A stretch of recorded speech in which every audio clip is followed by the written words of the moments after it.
جھوٹ بولنا، غیبت کرنا، چغلی کرنا ویسے بھی بہت بڑے گناہ ہیں، اور قرآن مجید میں ان گناہوں کی شدید مذمت کی گئی ہے اور ان پر عذاب کی سخت وعید بھی سنائی گئی ہے۔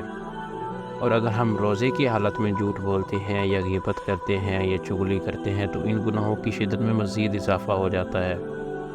روزہ تو فاسد نہیں ہوگا آپ کا، لیکن جو ہمیں روزے کا اجر و ثواب ملتا ہے وہ اس سے ہم محروم ہو جاتے ہیں۔ اب ہم ان کے بارے میں حدیثوں کے حوالے سے جانتے ہیں۔ پہلی حدیث، حضور پاک صلی اللہ علیہ وسلم کا ارشاد ہے، جو شخص روزہ رکھنے کے باوجود جھوٹ بولنا اور جھوٹ پر عمل کرنا نہ چھوڑے تو اللہ تعالیٰ کو اس کی کوئی حاجت نہیں کہ وہ بھوکا اور پیاسا رہے۔ صحیح بخاری کی حدیث ہے۔ دوسری حدیث، جب تم میں سے کوئی روزے دار ہو تو نہ بیہودہ باتیں کرے اور نہ ہی چیخے چلائے۔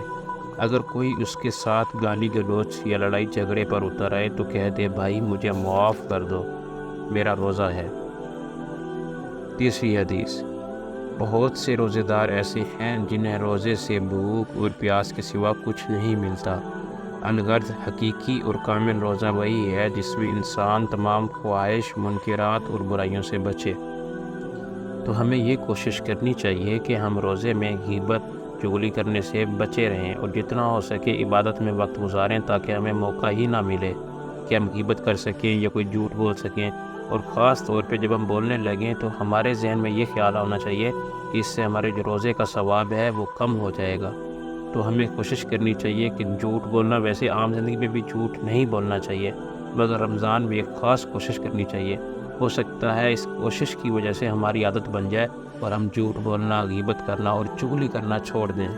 اللہ ہم سب کو عمل کرنے کی توفیق عطا فرمائے۔